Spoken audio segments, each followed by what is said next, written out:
Hello everyone, my name is Mitz, and here we're back with Phoenix Wright Contempt Record, and we're going to talk to Mr. Vic Barrows here, and at this point it's pretty much clear that he touched the gun, which makes him be situated downstairs, but then what the heck is the ghost in the room? I can already imagine we have to use either, like, some of the evidence from the nursery room downstairs from the crime scene, or literally about the ghost itself. So, let's get into it. What y'all talking about? I ain't killed anybody. That remains to be seen.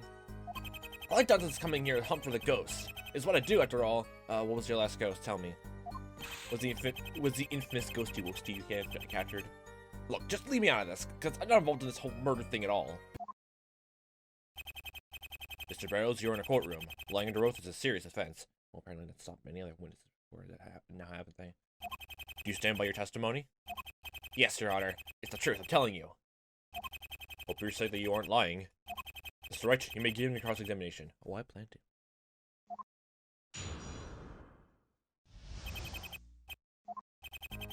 Still have that infinitely low health bar. You seemed very passive about the murder yesterday. And English? How can you get more English than that? You were more concerned by the ghost than the fact that a murder happened. If you were a guest at the hotel, you'd have known about it. So where were you the night of the crime? I don't remember. Seriously, don't. Okay, then. Can you guys talk to the ghost? What I do. Who sent you to the hotel to find the ghost? I don't know his name. We only spoke via phone, too. I mean, you don't know who your client is?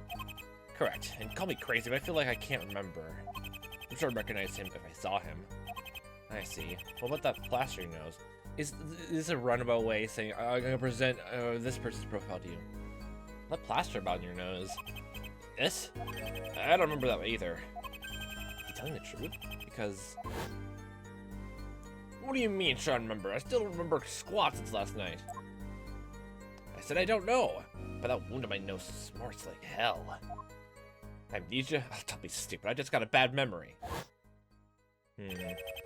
Something happened which caused him to lose his memory? Like... The only thing I can think of, like, it just got a strong blow to the head? I mean, that's where he got the nose from, so... Amnesia was part and parcel of the plaster. So, can you remember anything about the night of the crime? Actually thinking about it now, if that's the cause, and we're going to have the fact he actually does amnesia, and the plaster did happen, came to be on his nose, just magically appearing in the middle of the night. And since his fingerprints were on the gun, that means, he somehow, hit himself really hard? Did the knockback of the gun literally just hit him as he was like, oh wow, this is a cool looking antique pistol, chick, oh god, my nose! That memory's there, but I just can't focus. Hold on. The voice. Huh? What voice? I remember a voice guiding me. But don't get any funny ideas. I ain't crazy or anything. Let me get this straight. You remember a voice. Are you sure this voice wasn't just your phone? No, it was sort of in my ear. I knew it. The wind is stark raging mad. Mr. Barrows, did you recognize the voice at all? Yeah, it was my client. Your Honor, I'd like this added to testimony if it's no trouble. You think you have a way to explain this voice, Mr. Wright? Mr. Barrows, would you please care to add your statement about voice to testimony? Yeah, I suppose so. There was this voice that was directed to me. It was the voice of my client. He said it was in your ear. Would this work? Where is it? Earpiece. Yeah, was this in your ear? I wonder if we should present this now. You never take life by a risk if you don't take one. Oh, sorry. Mr. Barrows, I think I know where this voice is coming from. On the night of the crime, do you all remember wearing this earpiece? Well, I remember my right ear feeling a bit funny. That's it! The voice came from that!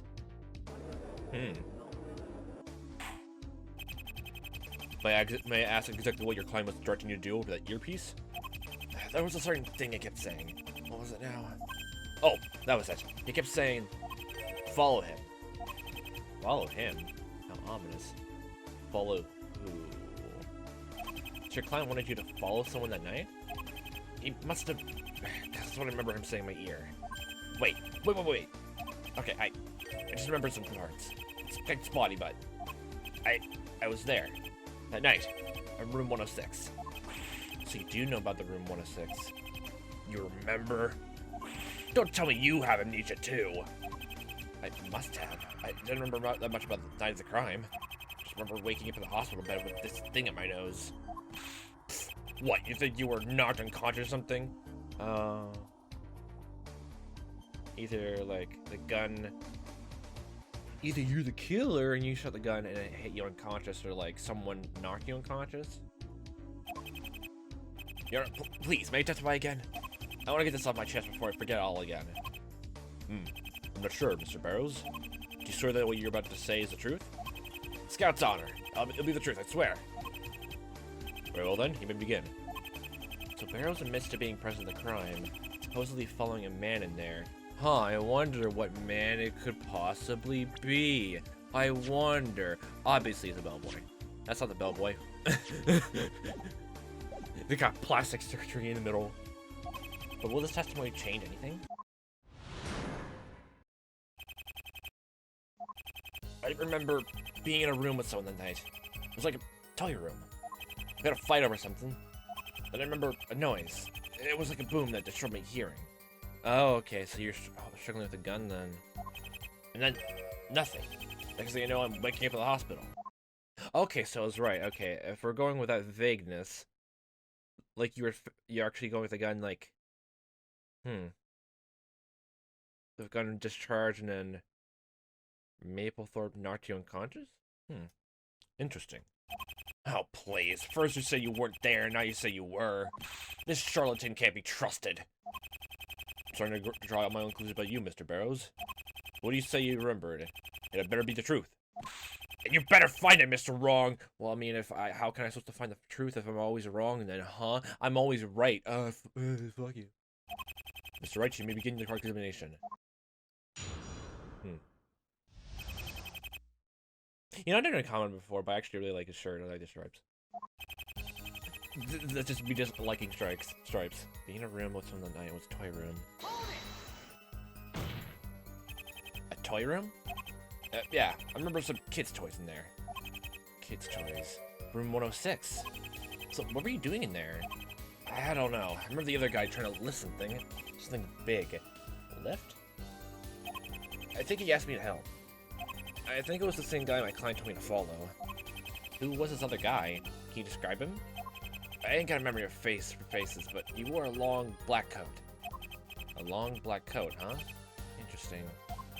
Gonna fight over something. Whoa, hold on. You had a fight? Yeah. Actually, he pointed a gun at me. For no reason at all. Oh boy. Just like Maris, you two was attacked for unknown reasons? It's this other guy. He pointed a gun at you? Damn straight. After that, I remember a noise. It was like a boom that destroyed my hearing. Oh. A boom? Are you sure? If, like, my first thought was, listening to this, like, they actually fought over the gun, like, he was struggling to, didn't, like, hit him, then go upwards. Well, it sounds a bit so far. It just seems like, for some reason, maybe it's just because he has amnesia and he can't remember the specifics, but, so, like, the person inside pointed a gun at him and then fired, but it somehow went upwards. Okay. I assume he's probably misremembering the whole gun struggle then. Boom? Are you sure? Yeah, I'm positive it was a really loud noise. Like a gun or something. That gun! That's what me and that other guy were struggling with. Oh, okay, there he goes. That must be why my fingerprints are on it, Your Honor. They're struggling with the other man trying to point the pistol elsewhere? Wonder if that's what really happened. We're gonna see this evidence I'm sure Mr. Wrong's gonna present very soon. And then nothing. Next thing I know, I'm waking up at the hospital. Guess we have to present evidence to that last statement then. Sue, who brought you to the hospital? I had no idea. I just woke up there with this thing on my nose. So why did you go back to the hotel? My so-called client. I don't even know who that guy is. He just called me and told me to go back. Oh, I know you just had a coma and everything, but go back. Or else you're fired.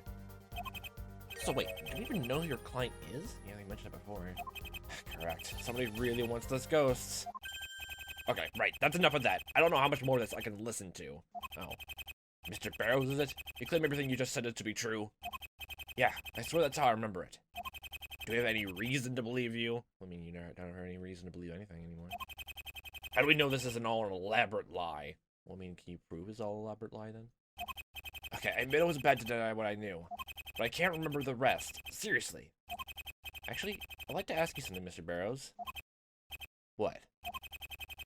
The other person who was in the room with you. You said he wore a long black coat, right? Can you describe him any further? Jeez, there was something else about him. Oh, right, his hair color. His hair was a sort of orangey color, I'm sure of it. Obviously, it's the bellboy. Look at that orange streak of hair. No, you're not bringing him into this. I mean, why not? I mean, I'm pretty sure he wants to come back here too again. Who, Mr. Brisbane? Think, Judge. Who else have you seen with orange hair and a long black coat? Witness, are you saying this other person was Mr. Maplethorpe? Maplethorpe was the other guy in the room 106? Well, at this point, since the fingerprints of the gun prove, like, you know, they were there, and since if Maplethorpe was the one downstairs, Maplethorpe must have been wearing gloves? Explain why his fingerprints aren't over it. The ghost upstairs, who is it? Well, I for one think the witness is talking crap. He just tried to pin the blame on someone else. I'm not sure which witness to trust at the moment. Neither do I. Who really is telling the truth? Barrows or Maplethorpe? Obviously the wheelbarrow incident, because you know, they try to give you deliveries like a good old package, while Maplethorpe just misanthropic, an eccentric misanthropic. Your Honor, if Mr. Barrows is telling the truth, I think I should cross-examine Mr. Maplethorpe again. Objection. What? You trust this joker or Mr. Maplethorpe? I mean, yeah. What else would you possibly want to ask him, Mr. Wright? That's a good question. What should I request Maplethorpe to testify about? Condition the crime scene, the ghost hotel. Don't think the ghost is gonna help here. Because we're going with that whole idea, that just seems like there's like no idea there, and I don't think, like, yeah, only Maris the one who claims saw the ghost, so like he's probably not gonna even say anything even if he did seize it. We're gonna assume he's the culprit here, so actions after the crime? I wish Mr. Maplethorpe to testify about his actions after the crime, because we already like talked about like him like, you know, what the crime scene looked like from his original testimony here. Very well. Bailiff, please bring Mr. Maplethorpe back in. But I'm warning you, Mr. Wright. If this testimony brings a new information... Understood. I need to find out who between the two is telling the truth. This next course of action has to produce something. I can't slip up here. You called, Your Honor? Yes, Mr. Maplethorpe, I did. Mr. Wright would like to know all of your actions after the crime. That's it? I began to think this wasn't such a good idea. Yes, that is all. Can you testify about your post-murder actions? Yes, of course. Always happy to help. Okay, I'll admit that Barrows seems more suspicious than Maplethorpe, but he's more interesting. But not everything has been established yet. For now, let's find out what Maplethorpe was up to after the crime. Post-murder actions. Suddenly upon the scene, I tried calming everyone down and told them to return to their rooms. I then called the police and waited in the lobby until they arrived an hour later. I told them what happened, then returned to my room and tried to get some sleep. Oh, that's a swimple, look at I see. I applaud your bravery and plasticity, Mr. Maplethorpe. I'm sure it wasn't a normal thing to stumble upon in your hotel. Yeah, I mean, it just means he's a misanthropic then. The way I see it, Your Honor, I have a reputation as the owner of the hotel. It's my best interest to remain calm and reassuring for the well-being of my guests. Just downstairs, pacing back and forth, like, what the fuck am I supposed to do? This is gonna ruin the publicity of this hotel. God damn it! However, it appears the same can be said for Mr. Wright over there. Oh, you shush you, I'm always right. He seems quite stressed, to say the least. Yes, you could take a leaf out of Mr. Maplethorpe's book, Mr. Wright. I am being harassed. And, perhaps somebody else? What are you looking at me for? Nothing. I'm starting to regret this. Seems so calm and collected. You must be telling the truth. Begin the cross-examination, Mr. Wright. Post-murder actions. So the scene of trick going down from the trick rooms. Is that really what you did? You were there too, Mr. Wright. You should know what I did quite clearly. Oh yeah, you did. Well, but I can't testify myself. Like, you have to get another person to cooperate for you instead of me. You see, I don't lie. Anyway, afterwards. Then called the police and waited in the lobby until they arrived an hour later. Something... What, you were in the lobby for a whole hour doing nothing? Well, I had to meet with the police when they arrived, of course. I led them to the crime scene and I told them what happened, and then returned to my room and tried to get some sleep. Did you sleep well? Is that really a major concern right now? Yeah. I mean, like, a good night's sleep. Get back on topic. I did, actually, Mr. Wright. Surprisingly well. Like a baby? Oh my god. Brisbane was right. That didn't help me out at all. He's lying again, I know it. There's something in his testimony that directly contradicts what happened. Yep, and I just realized what it was. Just like I pressed it. Alright, so I then called the police and waited in the lobby until they arrived an hour later. Snow actually even mentioned this like before this trial even started. The whole fact that no one really called the police. It just appeared. Mr. Maplethorpe, you said that you called the police as soon as the guests had gone. But I have a question. Do you even have a phone? Naturally, the murder just occurred. You thought that I was going to wait until the morning? Yes, for beauty sleep. Not really. I'm just thinking about what you were really up to after the murder. Considering that you didn't call the police. What? Are you insane? How do you know if you called the police or not? The police followed this note to the hotel, remember? And if you can disprove the fact that you actually called the police, bring up a 911 transcript then. On top of which, Detective Snow told me something very interesting before today's trial. I wouldn't be surprised if we stayed calm while calling the police. What? No, he didn't. Huh? We didn't get a call from the hotel. We knew about the crime from this note, remember? Oh yeah. Maplethorpe didn't call the police? What do you think about that, Mr. Maplethorpe? Oh, his composure is very crumbling. Order! Order! Is this true, witness? You didn't call the police? I was too tired. I thought I could have waited until the morning. That's no excuse to lie in the first place.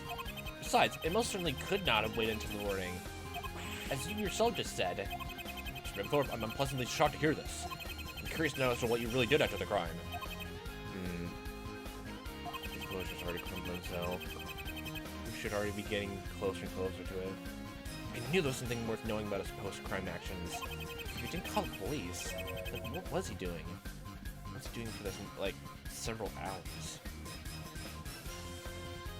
Was he boarding up the room? Breaking it up? Brick and mortar. So, Mr. Maplethorpe, you didn't call the police. In that case, I had to ask you. What did you do after the crime if not inform the police? I was in room 106, Your Honor. Are you just coming out admitting that? The room directly below the victims? So you're saying that Mr. Barrows' testimony was correct? I am. I was the other person in the room at the time. Well, Vic Barrows just mentioned the fact that I'm, like, you asked him to help with a statue, then all of a sudden just pulled a gun at him. I'm pretty sure it doesn't make you too innocent a target, so what are you planning at here? But he was the one who pulled the trigger, not me.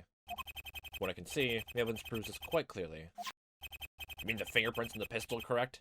Oh, God. Indeed, Mr. Barrows was undoubtedly the one who fired the gun. Mr. Maplethorpe, if you're saying that you didn't shoot, then you wouldn't have a problem testifying about what you were doing that night?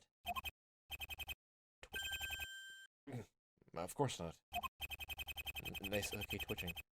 Yes, I'm curious too as to what you're doing in the crime. No problem. So now Maplethorpe is about to tell us about what he was up to in room 106 with Barrows. I really don't know who are the two to trust. Ironically, Barrows seems to be the one telling the truth. Vacuum cleaner. Wearing... If Maplethorpe lies about anything in his next testimony, then he can't be trusted. This is where we find out who the killer was. Barrows or Maplethorpe.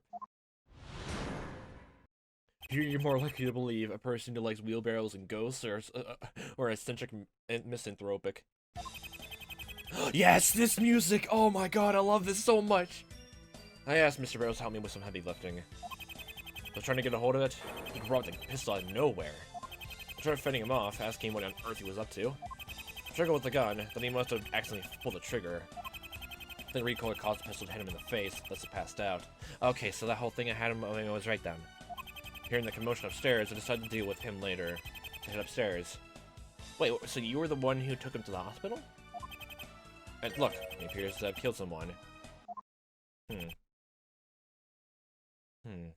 Oh, but that music, oh, it's so good. I still, like, I remember hearing it from this game years ago, and I still have it as a playlist just to listen to on occasion. It's so good.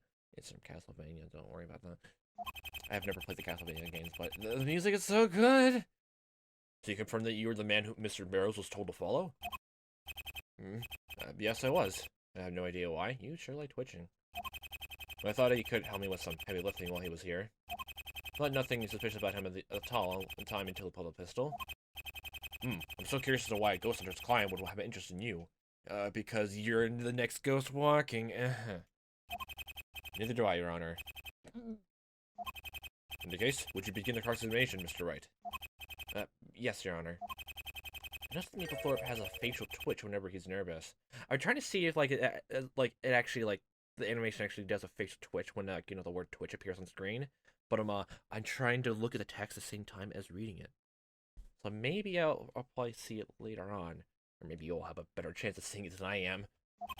The pressure must really be starting to pile up on him now. It's time to find out what really happened. But I think this is the last testimony just from the sound of the new, quote-unquote, presto themey.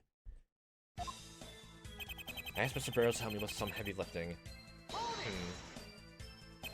Heavy lifting? What were you trying to lift?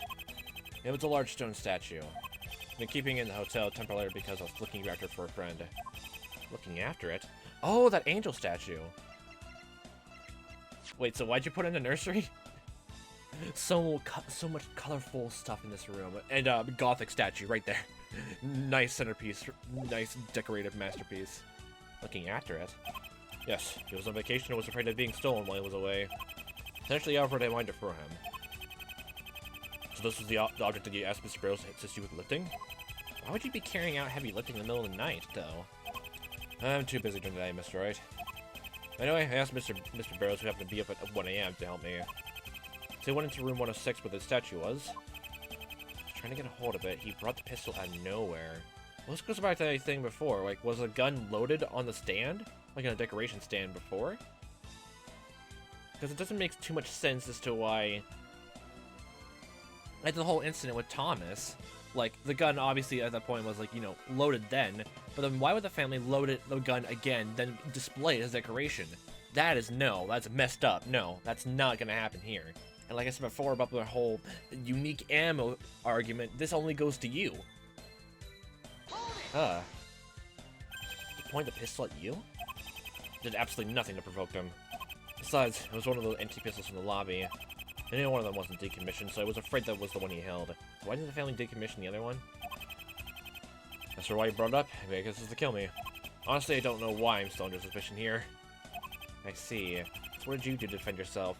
Okay, first off, explain yourself. Why the heckity heck would he want to kill you? He just got to this room. He just got to this hotel.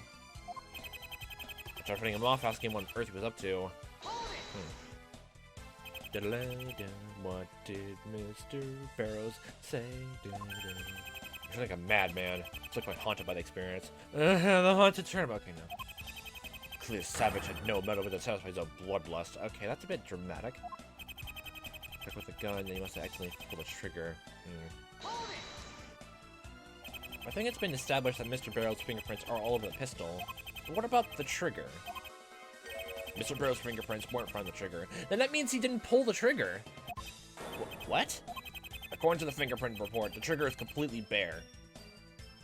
Since there's no other fingerprints on it, and since there's no fingerprints on the trigger, and Maplethorpe's fingerprints are on it, he was wearing gloves, and since there's no fingerprints on the trigger, that means he fucking pulled the trigger then. I guess it was wiped away thoroughly. So there are no fingerprints on the trigger. Does it still firmly imply Barrows is the trigger man, though? Nope. That's the only other explanation for no fingerprints on the trigger. I'm telling you it was him. Gun discharged, although I think it was an accident. Wait, maybe the person's something there then. Maybe the person's something there. I think the recoil caused Mrs. in the face as he knocked out. He passed out. The recoil was that powerful? Yes, it was all a firearm, Mr. Wright. The recoil is very strong indeed. It's like pure cannon blast gunpowder. An experienced marksman could easily be knocked unconscious by his own pistol. Well, and I guess if you have a, like, you know, long-standing, like, rifle or shotgun, it dislocates your elbow. Or that one case, which apparently everyone hates, but technically I love it. It might explain the plaster in Barrows' nose. But was it really the recoil that knocked him out? Was the gun by any chance pointed upwards? Yes, it resulting in untimely death of Dilly Nymph. Like, no matter what way you think of it, it's always been a freak accident, but why do it keep it silent then? Actually, hearing the commotion upstairs, I decided to deal with him later. I head upstairs. How could you either guess when you were temporarily deaf from the gunshot? The coach and I hadn't started until after 30 seconds. The worst of it had worn off in that short amount of time. I don't know my gunshot on the deafness sound effects and stuff like that, but is that true? I mean, it's a common thing in, like, media, like them, just, like, loud ringing noise in your ears, and then it just subsides.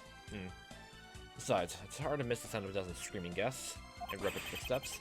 Just the person didn't hear Miss Rubin scream. But wait, you decided to deal with that unconscious Mr. Barrows later? I know what you're thinking, but it was a matter of importance.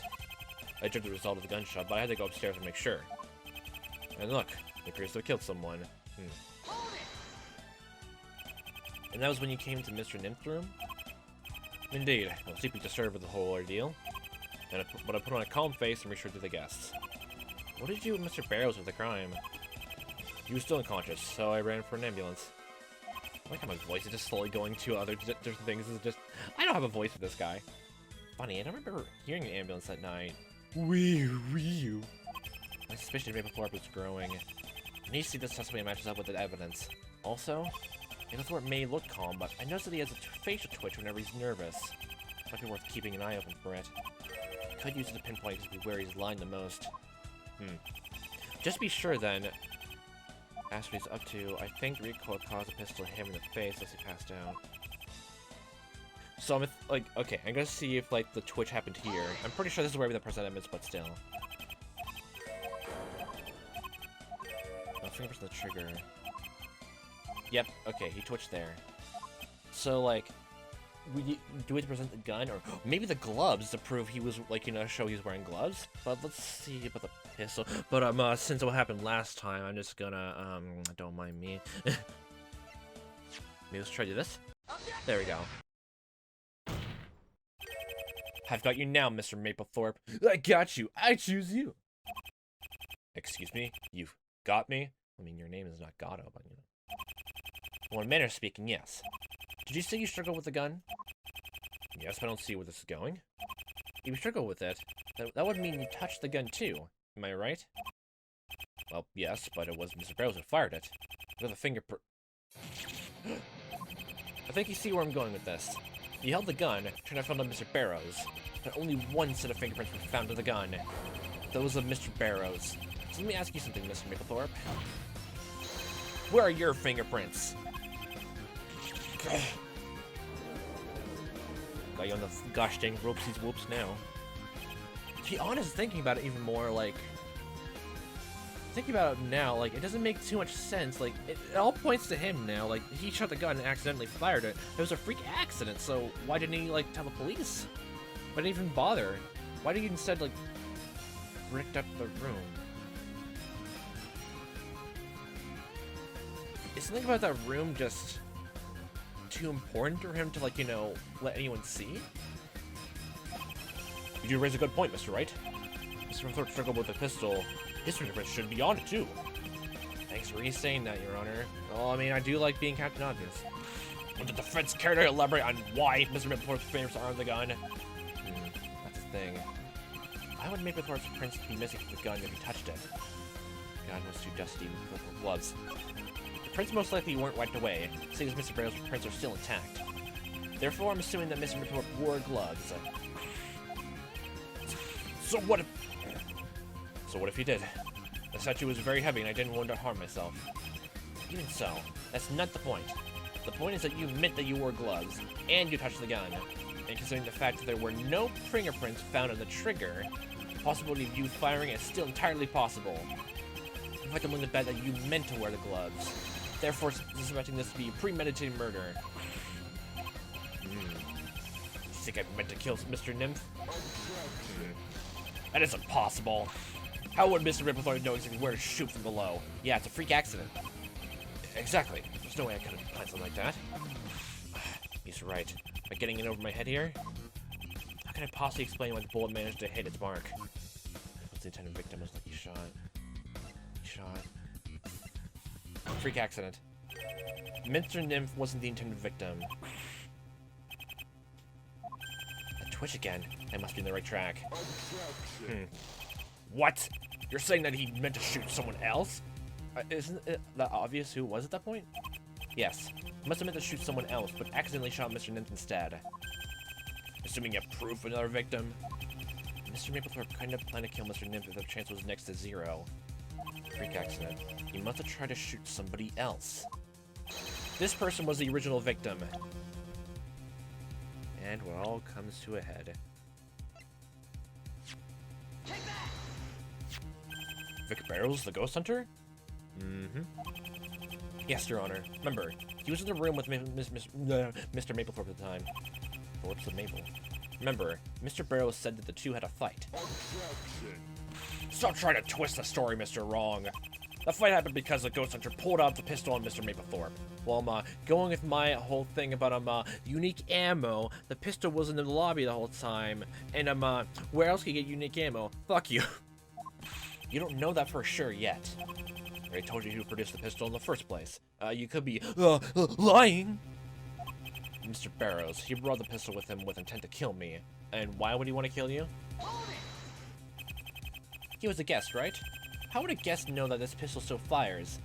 Yeah. You were the only one who knows that the pistol is still operational. Are you trying to say that I was the one at the pistol and turned it on Mr. Barrows? I asked him to help me lift the angel statue. The possible reason why I have threatened him with a gun.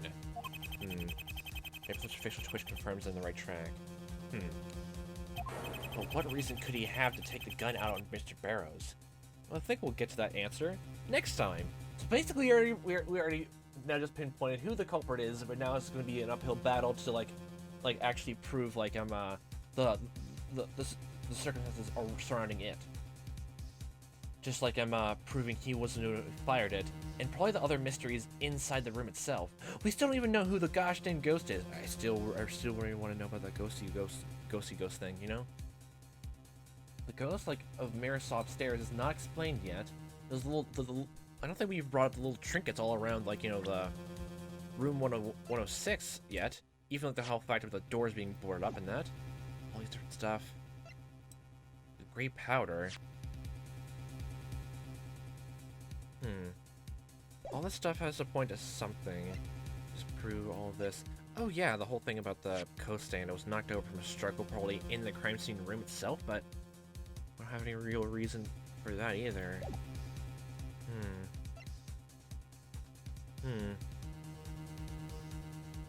So Maplethorpe wanted to kill Vic Barrows out of nowhere, just the same way that Mr. Nymph wanted to kill Maris.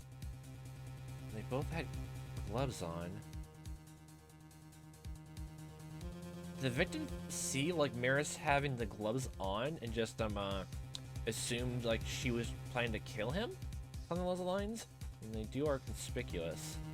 Remember in the second game of Phoenix Wright, they brought up the fact of a bellboy, not that same bellboy, having black leather gloves and saying how that was suspicious. It was the whole time we were doing that whole testimony thing, just trying to rebuke that, it was kind of hard to even make a case that, it wasn't, suspicious that footballs are made of leather. Are you saying all footballs are suspicious now? Oh, that was a fun time. I guess we'll go like through the entirety of all the evidence from row 1 to 6, and I guess the whole I guess it's not part of the case entirely, but I still want to know who, like, pinpoint exactly who Vic Barrows' client is. So it's not Maplethorpe, and I think before I said it could be Greason, but again, he has some more information on, like, the victim Stan Nymph, and that hasn't come into play at all in this case somehow. So, like, all this has to go to this whole thing with the room? Because again, why didn't Maplethorpe tell the police? It was a freak accident. Was the whole thing, like, he didn't want to tell the police because, this whole thing, like, you know, he wanted to shoot, like, kill Mr. Barrows, that whole thing? But then that's the next question of, like, why did he want to kill him? I guess we'll wait and see. So, for Fun Time Watches, I am Planus. See you next time, the time may be, and I'll hope you a fantastic day.